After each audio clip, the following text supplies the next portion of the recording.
രാജസ്ഥാൻ സമതലം എന്താണെന്ന് നോക്കാം. താർ മരുഭൂമി ഉൾപ്പെടുന്ന രാജസ്ഥാൻ സമതലം ഉത്തരേന്ത്യൻ സമതലത്തിൻ്റെ പടിഞ്ഞാറേ അറ്റമാണ്. താർ മരുഭൂമിയുടെ 2/3 ഭാഗവും രാജസ്ഥാനിലാണ് സ്ഥിതി ചെയ്യുന്നത്. ബാക്കി ഭാഗം ഹരിയാന, പഞ്ചാബ്, ഗുജറാത്ത് എന്നീ അയൽ സംസ്ഥാനങ്ങളിലായി വ്യാപിച്ചു കിടക്കുന്നു. യഥാർത്ഥ മരുഭൂമി മേഖല അഥവാ മരുസ്ഥലി എന്നും അർദ്ധ മരുഭൂമി മേഖല, അർദ്ധവരണ്ട സമതലം അഥവാ രാജസ്ഥാൻ ഭാഗർ എന്നും താർ മരുഭൂമിയെ 2 പ്രധാന മേഖലകളായി തരം തിരിക്കാം. കാലികമായി മാത്രം നീരൊഴുക്കുള്ള ലൂണി ഈ സമതലത്തിലെ പ്രധാന നദിയാണ്. അപ്പോൾ രാജസ്ഥാൻ സമതലത്തിലെ പ്രധാന നദി ഓർത്തുവെക്കുക, ലൂണി. രാജസ്ഥാനിൽ നിരവധി ഉപ്പു തടാകങ്ങളുണ്ട്. സാംബർ, ദിദ്വാന, സർഗോൾ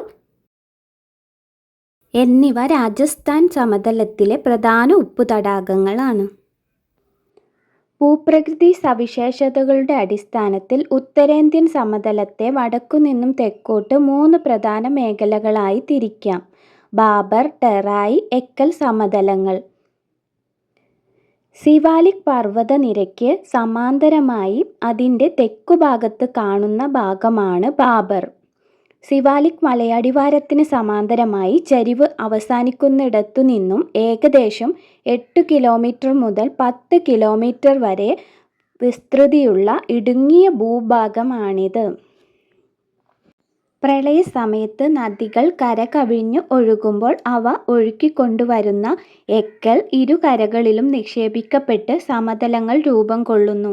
ഇങ്ങനെ പ്രളയസമയത്ത് എക്കൽ നിക്ഷേപിച്ച് രൂപപ്പെടുന്ന സമതലങ്ങൾ ആയതിനാൽ ഇവയെ പ്രളയ സമതലങ്ങൾ എന്ന് വിളിക്കുന്നു.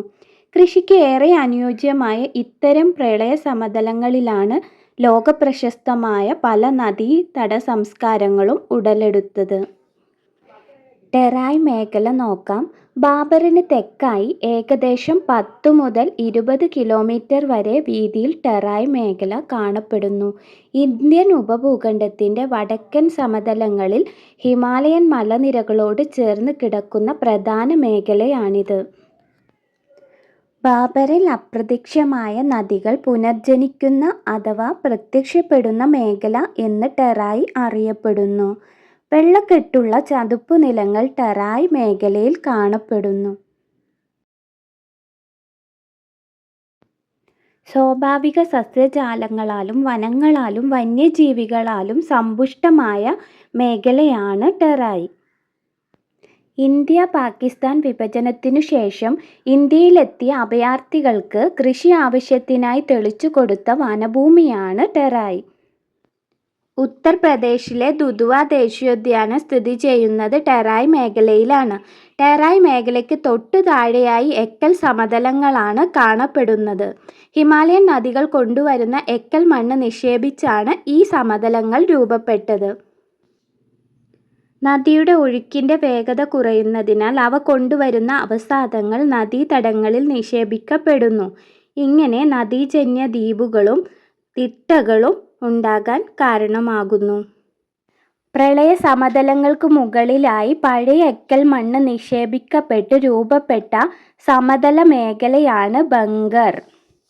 ഉത്തര മഹാസമതലത്തിൽ കാണപ്പെടുന്ന പഴയ എക്കൽ നിക്ഷേപമാണ് ബങ്കർ. ഉത്തര മഹാസമതലത്തിലെ ഏറ്റവും വിസ്തൃതമായ പ്രദേശമെന്ന് ബങ്കർ അറിയപ്പെടുന്നു.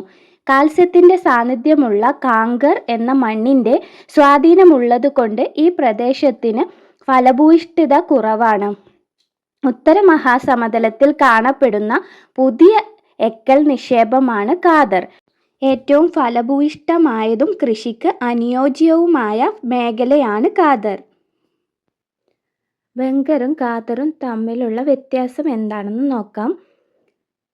ബങ്കർ പഴയ എക്കൽ മണ്ണാണ്. കാദർ പുതിയ എക്കൽ ആണ്. അതുപോലെ കാങ്കർ കാൽസ്യം നിക്ഷേപം ബങ്കറിലാണ്. കാദറിൽ എക്കൽ മണ്ണാണ്. ഫലഭൂയിഷ്ഠിത പറയുകയാണെങ്കിൽ ബങ്കറിൽ കുറവാണ്. കാദറിൽ കൂടുതൽ കൃഷിക്ക് അനുയോജ്യമായതാണ്. ക്ലാസ് ഇഷ്ടപ്പെട്ടാൽ ലൈക്ക് ചെയ്യുക, സബ്സ്ക്രൈബ് ചെയ്യുക. Thank you.